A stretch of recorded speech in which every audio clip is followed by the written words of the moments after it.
Dr. Geeta and the whole LSP board for inviting me to come and share today. I'm honored and overjoyed to be back in the Philippines again, even though briefly. So I want to talk a little bit in broad terms about MTBMLE and social issues, and I'm going to take excerpts from my research, which actually I presented last year. So even though some of you maybe were there, it should have enough new information to engage your thinking skills. But I wanted to start, you remember that every year on February 21, we celebrate International Mother Language Day, right? So my director, the executive director of SIL International, is named Dr. Michel Monnier. He is a Cameroonian. He grew up in a rural Cameroonian community. And he made some of these statements in a video that he shared with us. Within that audio and video, he said, every mother tongue contributes to the rich linguistic and cultural diversity that benefits us all. That to me is a very profound statement. It's not just a few languages and cultures that contribute to all.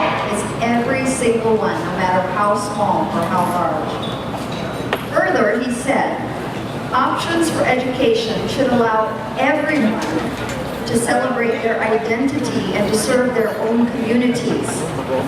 And we celebrate the mother languages of the world and all the people who speak those languages. It's not just about languages. It's about the people who use those languages. So I just wanted to highlight what he said because it inspires me personally. And I thought maybe it would inspire you as well. So today, I just want to talk about a few things. I'm going to just give you a little blurb about the research that I did. And then I'm going to talk about how we got where we are today. And then we'll talk about the dichotomy of fear and hope that's immersed within the MTBMLE policy and how we move toward inclusive and equal educational opportunities for all. So when this was introduced, you remember the title of my dissertation is Finally Shedding the Past. Since my dissertation, which was a couple of years ago, I often wonder, have we actually shed the past? Or are we still in the process? I think it's a process, it doesn't happen overnight. But the shedding of the past is meant to highlight decolonizing education. We want to move toward decolonizing education, establishing a strong Philippine identity and an education system that works for the communities and the people of the Philippines. So, when we explore these issues, we have to understand that we're exploring how Filipinos, not just teachers, but society as a whole, are negotiating their various identities. Everybody has multiple identities. So what does it look like as people negotiate those identities within this new paradigm that includes previously marginalized languages, now are suddenly acknowledged by the government as valuable for academic learning. So what does that look like and how do we manage that? How did we get where we are? 118 years ago, broad, massive public education was established by the American people. So they established it in English. So we have over a century of English-based education in this country. In spite of this, throughout the entire more than a century, there have been multiple actors, both foreign and local scholars, who have advocated strongly for looking at the language of instruction and rationalizing it appropriately to the needs of the students and the teachers. But it hasn't resulted until about 2009 in a change in the language policy, or not a significant change. We will talk about the bilingual education system. So one of the first high-powered advocacy events was in 1920. And actually, there were previous advocacy events. They started like in 1903 and 1907. They were always there. They have always been there. People have always said, we have to use the language that the children speak at home, inside the classroom. But a Yale professor, George Counts, said, the English education is a huge handicap to Filipino children because it's based on a foreign civilization, a foreign language, and it uses foreign materials. That's a problem. I'll just carry on. The Monroe Survey occurred in 1925, and the same conclusion was found there. They determined that no other single difficulty has been so great as that of overcoming the foreign language handicap. By the late 1960s, we heard a lot stronger voices from the national scholars. Constantino said, he quarreled with the overvaluation of English and the hegemony of English. And he said, this is producing the miseducation of the Filipino people. Those are pretty strong words. But I don't necessarily disagree with. So the fact that we have lived in a society where English has been the dominant language, not only in education and government, but primarily in those two places, because if you walk around socially, even though people speak English and they use English to each other, the dominant languages that people use among themselves is not English, is it? They speak in their own languages. It's interesting because, on an aside, the one school, I worked with 6 schools when I did my study, and the one school that was the most adamantly resistant to MTBMLE, they were insistent on not doing away with English, because that's what they thought MTBMLE was. The only time English was used, except when the teacher was teaching, was when they spoke to me. The principal, the vice principal, the staff, everyone spoke in the local language every time, unless they were standing in front of the classroom giving a lesson, or unless they were speaking to me. I found that very interesting phenomenon. Anyway, so we have this English-based education, which builds entrenched ideologies in the heart and mind of Filipino people. Filipinos tend to look at people, especially other Filipinos who speak English proficiently, as highly intelligent. Correct? These are all going to be very intuitive to you. They see Filipinos who speak English as very sophisticated, right? A great deal of respect is attributed to Filipinos who speak English well. And finally, those who speak English well are considered true global citizens. It's hard to remove the ideologies of how we view people, especially Filipinos, who speak English well. And even though the implied reverse would be qualified for Filipinos who don't speak English very well, when I asked about that, most of the respondents said, actually, I don't really think that about my kababayan. It's just that I give this respect and this attribute to those who speak English well. These ideologies are hard to break. And these ideologies are driving the resistance toward using the mother tongue. So we want to explore these and figure out, what are we going to do? What's the next step? So in the history of the languages of education in the Philippines, academic space was created for Philippine languages in the mid-70s under the bilingual education policy. People agreed, you're right, just having English in the classroom and in the school system isn't right. We need to represent ourselves, and we need to bring in our languages. So this brought in both possibilities and problems. The possibilities were inclusion, including Philippine languages and Filipinos in the learning process in school, but also exclusion because we moved from a monolingual submersion system to a bilingual submersion system, and for the vast majority of the population, not only were they expected to learn one unknown language, unknown before they started school, they were also forced to learn 2 languages that they didn't know before they started school. So that's the difficult side. It's a complex situation too, because submersion is different from immersion. It's Skutnav Kangas who talks about submersion versus immersion. When immersion was developed in Canada, there was always the L1 as a support in that system.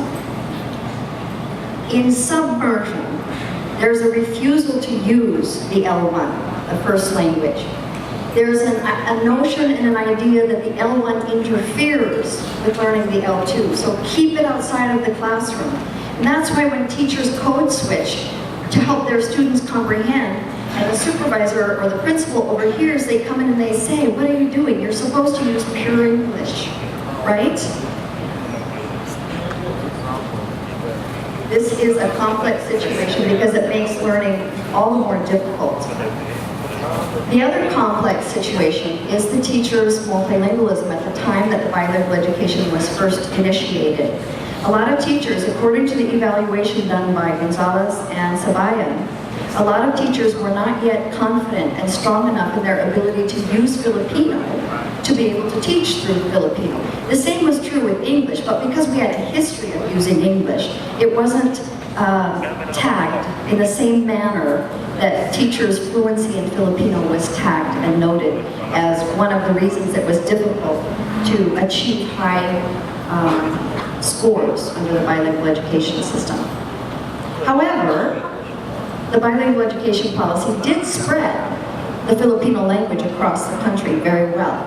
Those who have been to school all speak Filipino, right? The only people who don't speak Filipino are those who haven't been to school. So that's a good thing. The thing is, when we use submersion education, we're not intending that children will learn how to learn and how to think. We can't. What happens is that when children go to school, they're trying to focus on understanding the words of the teacher, what the teacher says, what the teacher means. Therefore, it's really a language lesson. It's not an education. In my definition, education is about learning how to think and learning how to learn, so that no matter what situation you're confronted with or what problem, you can figure it out. You don't have to run to somebody or a textbook and find out what the answer is. You can analyze and solve problems. So when we bring MTBMLE into the picture, we're opening a space where Filipino children are going to be able to learn how to think and learn how to learn, while they also learn the other languages of the classroom, Filipino and English.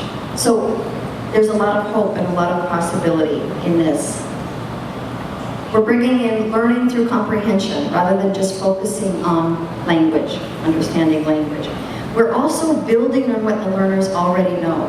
Learners don't come in as empty vessels waiting for the teacher to pour information into them. That is a false notion that a lot of people actually believe.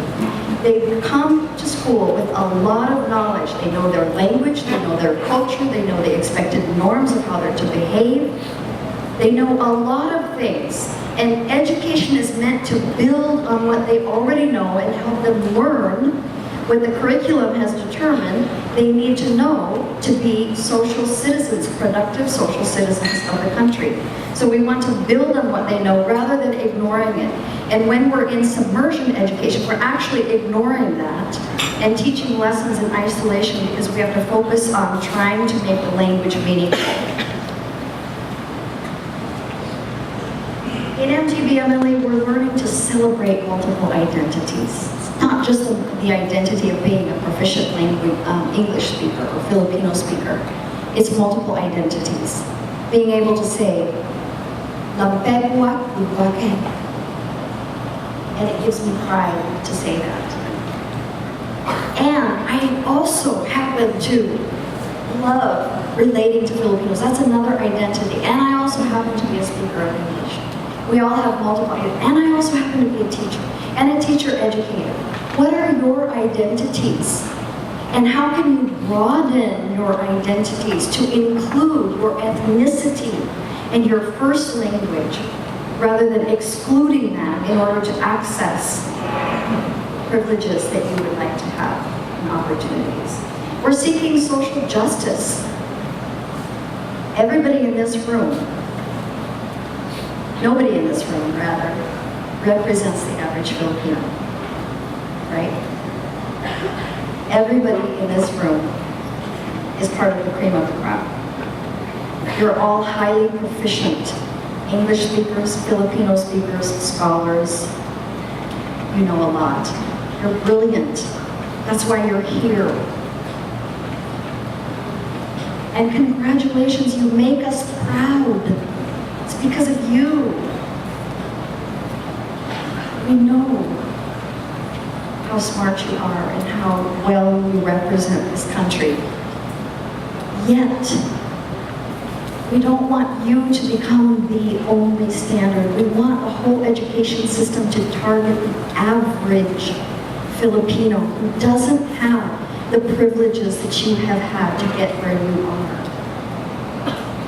We want to raise the standard of everyone, not just to celebrate what you have accomplished.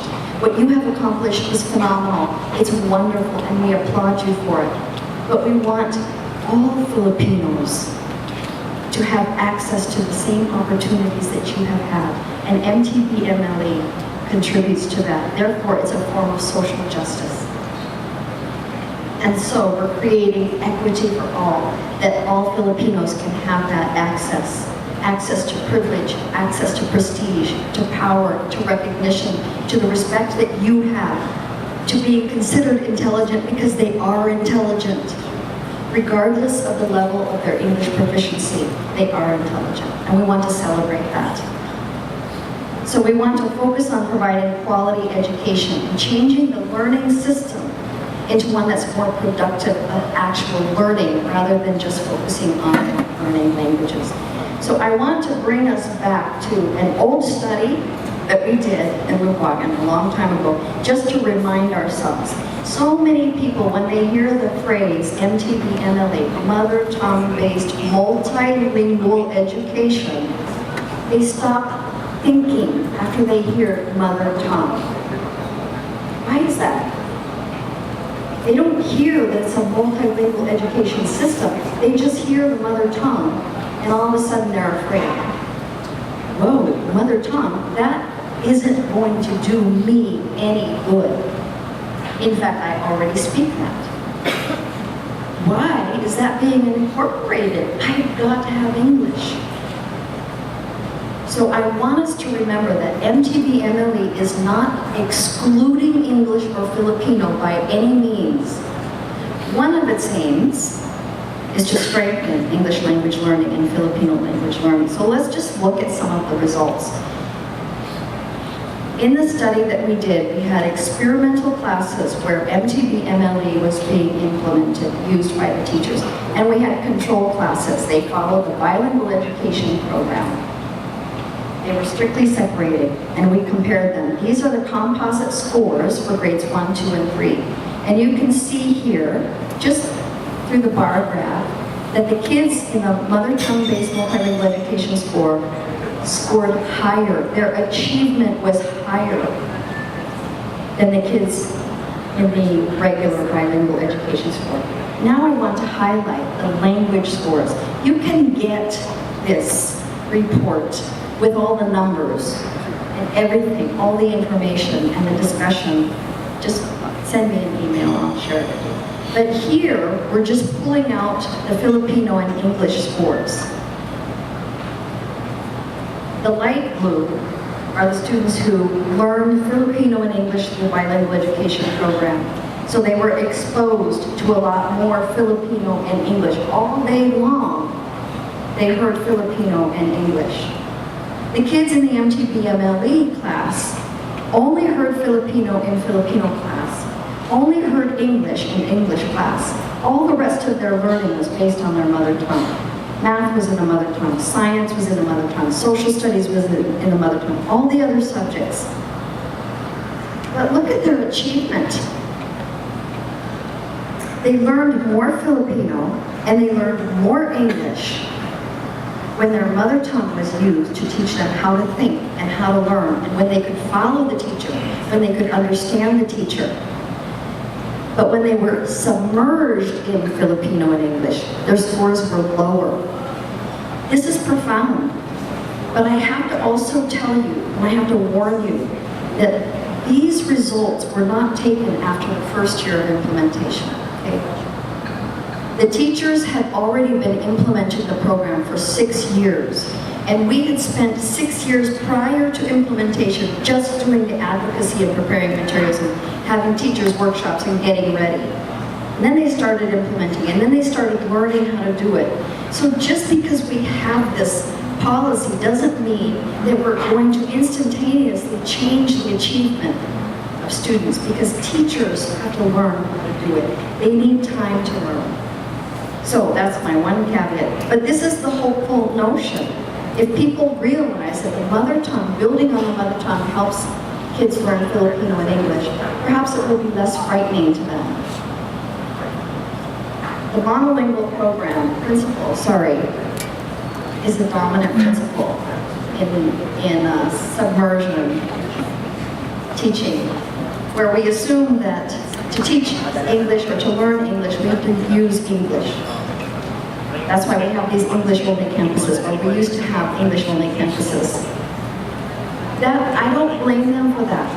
I'm marking this to say this was our ideology before. We believed that to learn English well, we had to use pure English, and we had to ban other languages. But the motivation of those people was to empower Filipino students with English, because English is how we access opportunity. So I'm not complaining about this. I understand their motivation and their thinking, but it doesn't coincide with what the research says. And at that time, translating between the two languages was considered a no-no. Leave the first language at the classroom door. Don't bring it in here. But how do they understand? So we had this two solitudes assumption where we kept the languages separate. But if you think about your own multilingualism and the way your own brain works, don't you move between your languages fluidly? Filipinos are brilliant multilinguals. Even those who have lower levels of education move fluidly between their languages. That's the way the brain uses language. We don't keep them separated in the brain. So we have to learn how the brain works and build on that. It's like having this Anglo bubble. If you speak English, you don't need to learn other languages. And if you speak English, you expect people to respond to you in English. Isn't this the tradition of the teachers? A student will try to respond. They can't respond completely in English, but they know that unless they have a complete sentence in English, their response will be rejected. So it's not based on what they're thinking about the content, whether they're grappling with the content, whether they understand the content. It's all about how they use the language. That's why it's a language lesson, not an education. So what we want to do is reframe all of this and think of English within our multilingualism. English is important. We value it. We're not doing away with it. But we want to see it as a part of our multilingual heritage. So let's look inside ourselves, and let's explore some of these notions and acknowledge some of these things. Can you honestly say that you agree that all languages are valuable? All knowledge systems have something to teach us.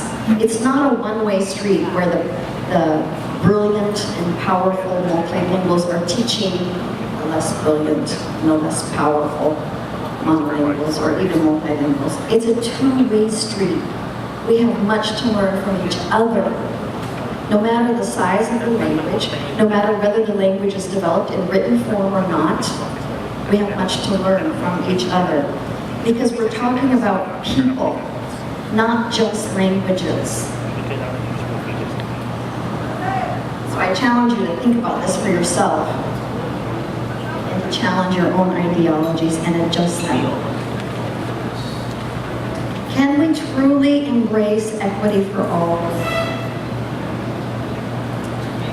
I remember teaching a course once in Manila, and we were talking about MTBMLE.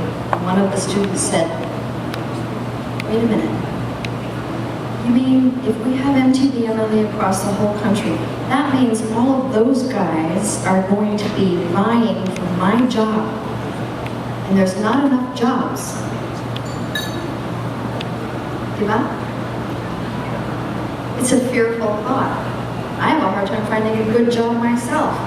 I don't want to have all these people who suddenly become seen as brilliant people challenging me for my job. Therefore, I don't support MTBMLE. That's completely inequitable. So in moving toward a more equitable state, can we develop courses where in the universities, we're not just teaching English. I'm not saying do away with English, but I'm saying establish courses where you're talking about and you're teaching Philippine languages. How many courses are out there that are teaching Cebuano and Ilocano and Hiligaynon? Any courses out there teaching Kalinga? I mean, even if it's just a general Philippine language course, you can learn and your students can learn as they compare and contrast the grammatical structures, which are significantly different. But because teachers have only learned grammar in English, they don't know how to talk about grammar in their own languages. They know intuitively what the grammar is. They can tell you what is a correct sentence and what is an incorrect form. But they can't articulate, this is how our grammar system works. And yet now they are tasked with the job of teaching that grammar. So you guys at the universities have to establish courses to prepare teachers to teach the structures of Philippine languages if this is really going to be sustainable. Let's change the whole education system so that it becomes a learning system rather than a gatekeeping system. Currently, the education system is only a gatekeeping system, right? You have to learn English if you're going to apply for a job. I explored this deeply with my teachers. I said, are you sure you can't get a job just using your mother tongue? You know, no. All the application forms are written in English. The interview is in English. But if you keep exploring and you keep digging with them, that's the only time that English is insisted upon. It's in the writing system. If you're working with documents in your job, you've got to have that English. But the conversation inside the office is in the local language. Go out and look. Test it yourself. So let's have education for learning. Let's not let English any longer be a gatekeeper for the Filipino people because it leaves them out. There is a huge misunderstanding of what MTBMLE is. We've already addressed some of these things. So instead of seeing it as a language school, this is what some of the parents said. I do not send my child to school to learn the mother tongue. They already know the mother tongue. The whole reason I send my child to school is to learn English, because that's the only thing that's going to give my child opportunities. The mother tongue will not provide opportunities. So that's totally misunderstanding what schooling is all about. We need to address that and clarify. Parents also said my child will not get a job based on their proficiency in the L1. That's true. But that's their fear. In the middle, teachers are just plain intimidated because now all of a sudden they're tasked to use academically a language that they previously have only used socially. Right? Their own education, where they learned how to think and how to talk about academics, was not in their L1, it was in English, and now all of a sudden they have to talk about photosynthesis in their L1. How do they do that? So they're afraid of that. They don't know how to do that. And on the other end, there's a great deal of growing joy and hope because teachers know intuitively that when the first language is used, their students participate and they learn. And there's joy in the classroom. I have seen it.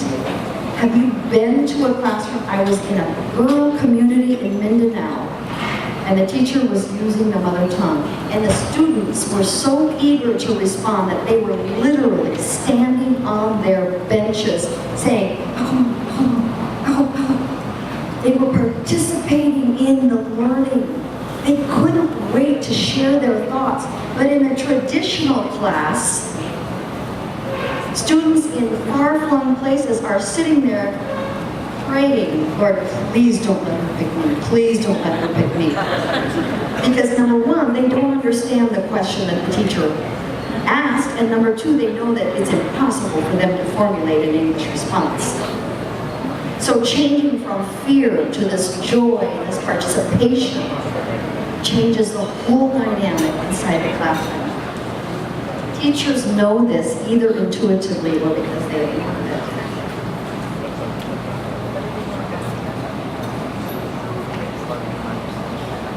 So we have some basic assumptions about English. This is what one teacher said.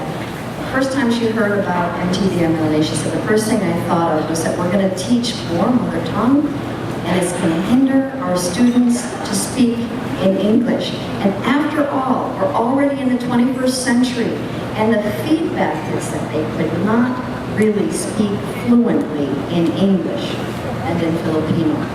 After 118 years of hard work, analyzing English, analyzing Filipino English, practicing how we're going to teach it, revamping the curriculum, recreating materials, researching the teaching of English, and still the feedback is students don't speak Filipino or English fluently. I just heard a presentation this morning where a lady said by grade 10 they still cannot speak English or Filipino fluently. When are we going to wake up and say, what we've been doing for 118 years doesn't work for the vast majority of the population? When we realize that, we can stand up and embrace who we are and say, we're going to change the system. We're going to value ourselves, our identities, our cultures, our languages, and we're going to build on those and help students learn English. And then they will be more like the Linguistic students whose achievement scores were raised 40 percentage points above those who were immersed. On the other hand, there's this phenomenal fear.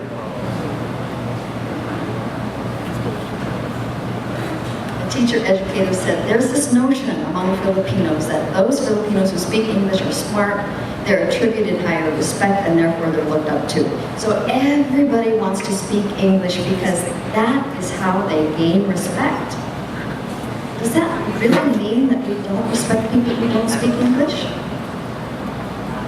Look inside your heart and mind. Is that what you really believe?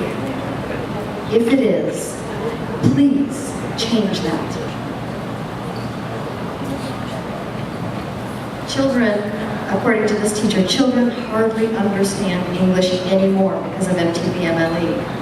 because English has been replaced. And she said adamantly, I will not deprive my kids of English. Teachers, we all know, if you're a teacher educator, the research says that teachers only implement things based on their internal belief system, even in a hierarchy system, even when they're told to do this. So what I found was teachers were implementing MTB-MLE in a variety of ways, and this particular teacher got around the policy change by implementing an L1 literacy class alone. Everything else followed the old system. So she used Filipino for certain subjects and English for certain subjects because she refused to withhold English, because she simply did not understand that building on the first language actually strengthens learning English. We have to correct that misunderstanding and correct that fear. So this creates a dichotomy, an internal dichotomy. You know, even though the response of teachers is among a continuum, even internally there's this dichotomy. So this principal said, well, I think that the mother tongue should be used only in teaching the mother tongue as a subject and not through all the subjects. Otherwise, we're going to be left behind globally. We're going to lose our English. That's one thought. But her other thought was, however, MTB-MLE affects our morale, because now they, the government, recognize Ilocano as a medium of teaching in the elementary. They're even translating stories into our language, and it lifts up our morale. It makes us feel proud. Finally, people whose language has been marginalized for over a century now feel like they're being recognized, and yet at the same time it causes fear. Are they going to lose that respect because they're going to lose that proficiency in English? It isn't meant to be that way. However, regardless of whether the teacher was supportive of MTB-MLE or resistant for MTB-MLE, every teacher admitted, even the one who said, I will not withhold English from my students, she said, I know they learn better when the mother tongue is used. They participate in class, they participate in the learning, and their achievement scores on the tests and quizzes are higher when the mother tongue is used. And yet the fear of losing English is so controlling and so powerful that even with that knowledge, she's not going to withhold English. I mean, not that MTB-MLE withholds English. It doesn't. It strengthens English. It builds stronger people. So what people said who were filled with hope over MTB-MLE, one teacher educator said, we have waited a long time for this. It's here to stay. Because I started asking people, do you think this is a trend? Do you think it's a passing trend? Do you think we'll come to a point in time where everybody will just sort of fall back into bilingual education because that's what teachers know? She said, no, we've waited too long for this. It's going to stay. Not everybody sees it, but those who have hope see it that way. I want to point this out. This is phenomenal because this was a Tagalog teacher. Tagalog, the language that's been within the bilingual education system since 1974. So one would assume that Tagalog students felt loved and appreciated in the classroom. But this teacher said, no, there's a huge difference. Now, for the first time, my students feel accepted. They feel valued. So even under the bilingual education system, Tagalogs, the dominant group, still didn't feel very accepted or valued. Do we want to accept each other and value each other? Or do we want to just grasp at the opportunities that we have because we made it through the system? Another teacher said, my students enjoy school much more and they find it easier to learn. Another principal said, the teachers are also having an easier time because under the bilingual education system, they ran out of words. Their English and Filipino was insufficient and they couldn't talk and explain very well. They ran out of words, but now with MTB-MLE, they can talk and explain and explore subjects much more easily. And she also said, the students are engaging, and they're not just repeating what the teacher says, they're coming up with their own ideas. So she gave an example of when the teacher said, give me words that start with the ooh sound. So they all start giving all these words that start with ooh sound. They're adding to the teacher's prepared list, stuff that the teacher didn't think of. And then one of the students gave another word. It was like, I can't remember, in the guy a word for fish. I don't know if it was fish or dried fish. And then the student said, and it started with the ooh sound. And then the student said, tabaga. So one kid said, well, that doesn't qualify in this category. We're talking about words that start with the ooh sound. But the student said, isn't it right, Mom? Because that word means fish, and so does tabaga. So see, there, in that case, they're not just going for form, they're going for meaning. That's what we want, to go for meaning and comprehension and deeper thinking. And that's why the student wasn't wrong. He was absolutely right.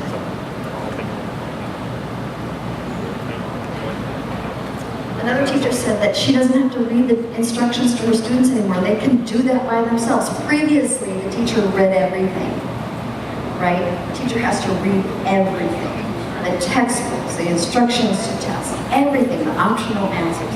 But now, because they know how to read in their mother tongue, she doesn't have to do that. It's faster and it's easier.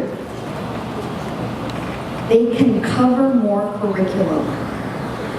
Let me just tell you a story. When we were doing the teacher training in the first year, 2010 and 2011, we were talking about, okay, what does it look like to teach English from the perspective of the mother tongue? So we were exploring, and I said, why don't you, one of the first lessons, the beginning of grade 1, is always leave takings and greetings.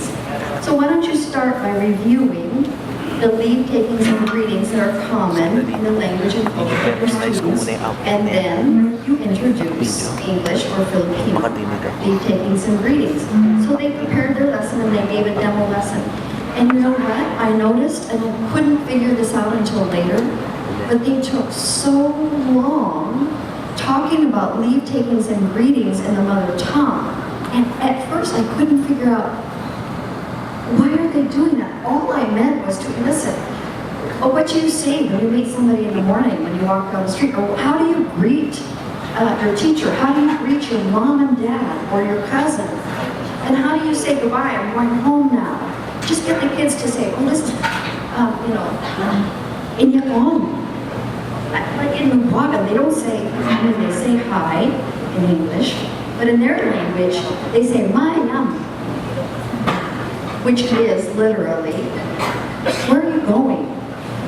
But what it means is the same thing that hi means. Hi means, I see you, I acknowledge you, and I am giving you a greeting. I'm letting you know that I see you. Where are you going means I see you, I acknowledge you, and I'm giving you a greeting. So all I wanted them to do was just to elicit that and then go and talk about, in English, this is how we do it. But they spent 20 minutes developing that, and it was only later that I realized it's because that's how long it takes to do it when they're doing it in a foreign language. So the teacher doesn't realize that they don't have to spend 20 minutes on the first language. It's just starting with what the children know and building on it. But teachers have to understand these things, and they have to have help determining pedagogical strategies and how to do them too. Teachers said using the mother tongue is easier than English. I just want to give a caveat here. Some teachers complained and said, I don't have the vocabulary in the mother tongue, I feel really uncomfortable using the mother tongue. But most of them, that was their first year of implementation. Almost all of them, by the second year of implementation, they were starting to feel a little more comfortable. They were starting to figure it out. They knew what to do. Their own L1 vocabulary was increasing. I was chatting with a teacher who was kind of retirable, like within 5 years she was going to be retiring. And I asked her about this, and as we dug deeper, she said, at first I was really intimidated because I'm supposed to be teaching the students, but they're teaching me. They're telling me the vocabulary that I've forgotten because I spend all my time teaching in English. And she said, at first I felt threatened and I was embarrassed because I'm supposed to be the holder of knowledge, sharing that knowledge with the children. But she said, after a while I gave myself a break and now it's fun. I enjoy it. I'm not humiliated. It's a growing process for me too, and we're learning together. That's how the classroom should look. A principal said, in the old days, when you asked a question, the students would give, and I don't think it's a sentence answer, it's a one-word answer. But now they give a whole paragraph because they want to explain it. And Mom, you know, because they're thinking and they're talking about their ideas. So they participate and they understand what is taught and they can express in their mind. And they're free because they feel accepted. So factors that affect implementation is that teachers and all of society are products of their own system. They're products of the English-based education system. So it's just going to take time to deal with that and help them to understand what it looks like to implement MTBMLE. We have to understand that it's not just switching the language they use to talk about academic content, but it's a lot more than that. It's talking about L1 literacy. Some teachers don't even know how to read and write in their first language when they start MTBMLE. So that's a very basic thing. And then, because they don't read and write in their first language, when they start doing that, they feel like a kindergartner. And they don't want to stand up in front of the class and read aloud in the first language. So we have to give time. Not only that, but the depth of English expertise, which is well represented in this room, leaves a gap of L1 expertise. We need to create expertise in Philippine languages. Local identities are based on English expertise, and we need to encourage local identities that are based on multilingualism and multiculturalism, not just on English. And identities are threatened by the use of previously marginalized languages. So we want to address that. Teachers are afraid to use their languages because it's their task. It has historically been a teacher's task to produce an English-speaking nation.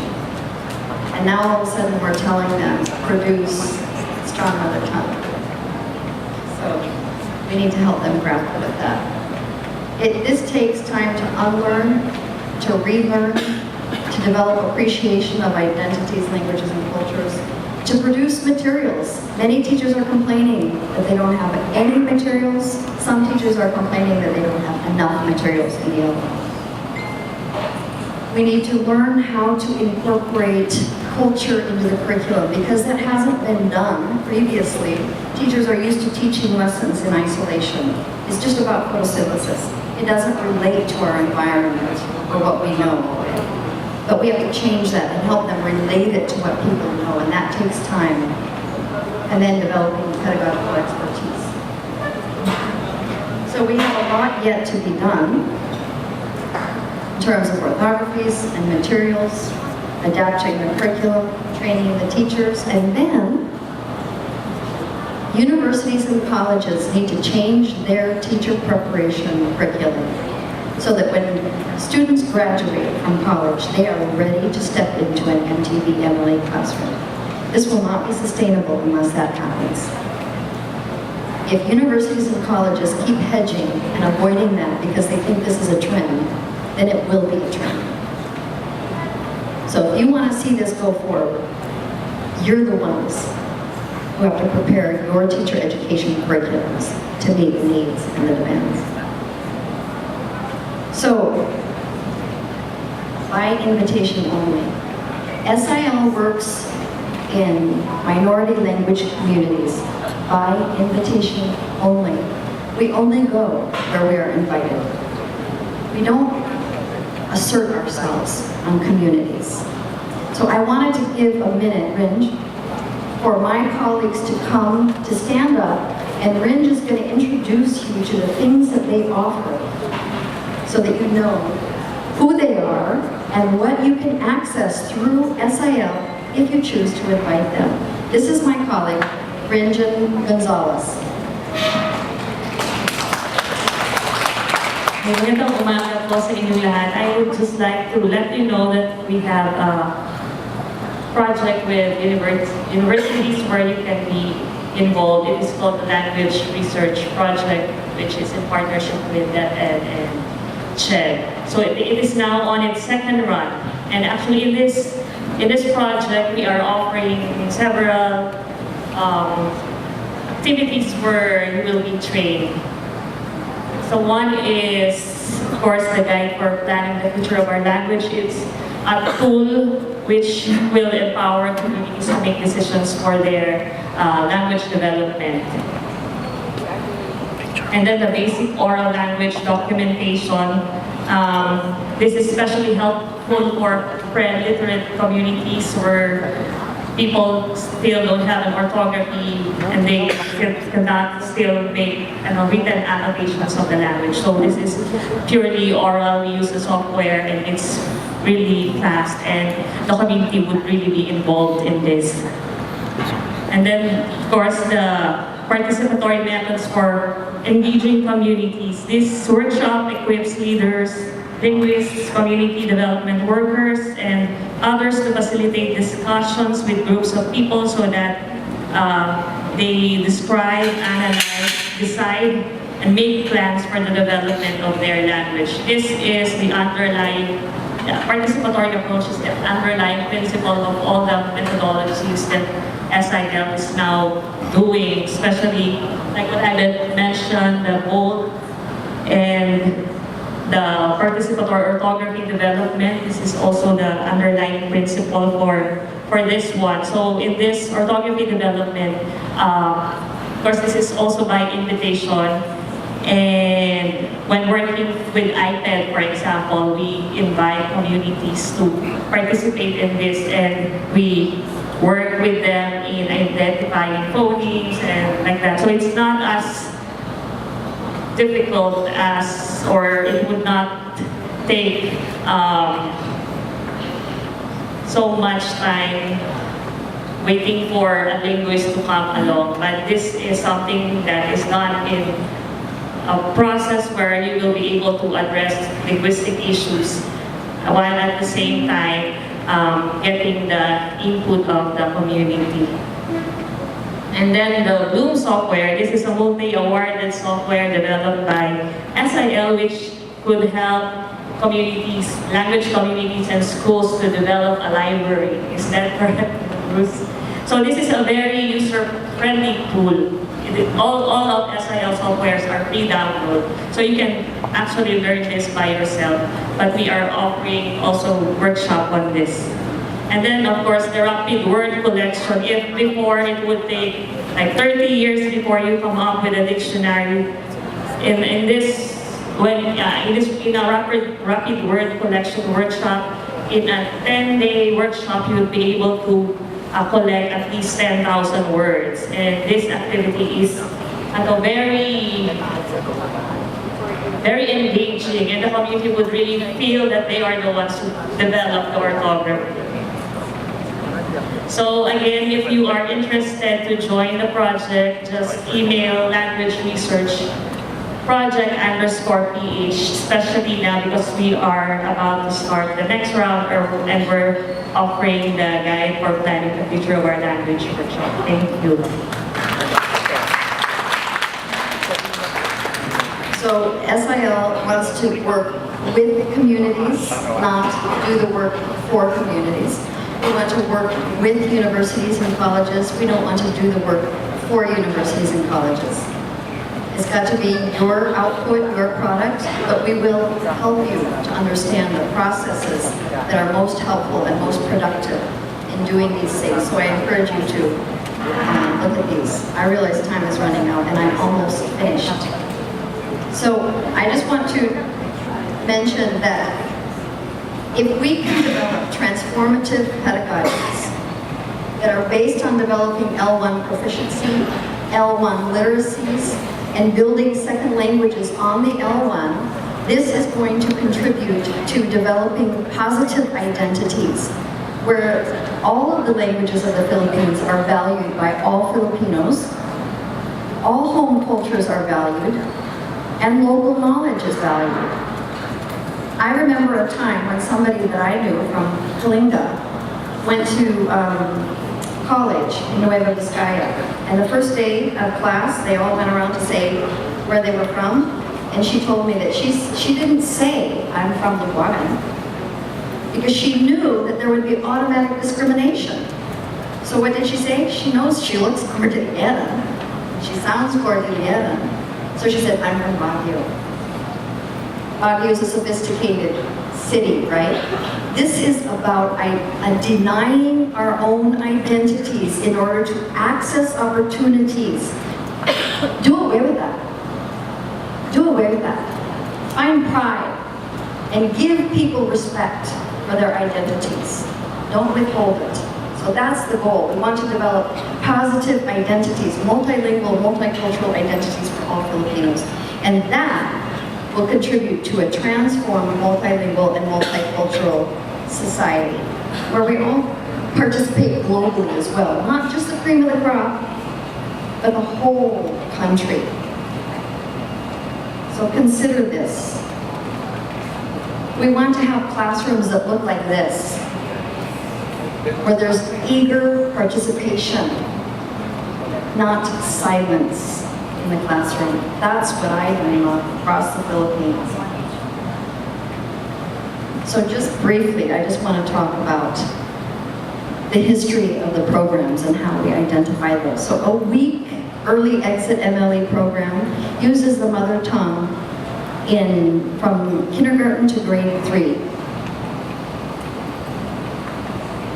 And then 4th grade onward is the standard approach. This is a week program. Children will gain good achievement scores in those early years, but they will not be sustained because we leave behind the L1 starting in 4th grade. The L1 is not meant to be a bridge, a one-way bridge. The L1 is meant to be a foundation which supports L2 and L3 and L4 and L5.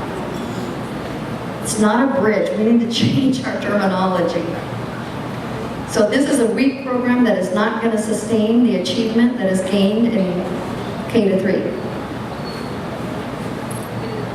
When we were negotiating with DepEd, they understood that. And so they said, okay, but we've got to have a compromise here. So this is the compromise. In K to 3, we'll use the L1 as the primary language of instruction. We'll teach English and Filipino as language subjects. Then in grade 4 to 6, we'll have a gradual transition to using more Filipino and English as language of instruction. So that by the time kids are in grades 7 through 12, Filipino and English will be the primary languages of instruction. The problem with this is, nobody's doing the middle one. There's no gradual transition. It's an abrupt return to the bilingual education system. So, don't worry about that, because I don't think this is a very good program either. Let's work toward this one, a strong MLA program, which is a whole system. The mother tongue is there all the way through the educational system. Initially, as the primary language of instruction through grade 6, but there as a subject from grade 7 to 12. Where English and Filipino become the primary languages of instruction. There's rationale for this. If you're not familiar, please look up the Thomas and Collier study.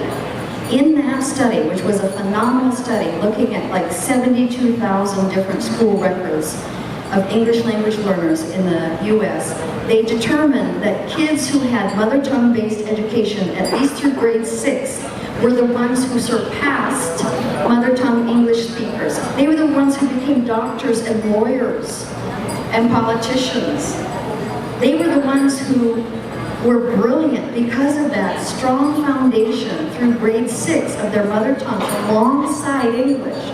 But the kids who had just a little bit of mother tongue at the beginning They increased, they learned for a while, but there was a point when they went down and most of them either graduated at the bottom of their class or they dropped out entirely. We don't want that. So this system of the Strong MLE program has research behind it. The Lubwagan research only goes up to grade 3, but there is global research that shows that if you use the mother tongue for a longer period of time, you're going to produce the results that you want. This ultimately is not about language.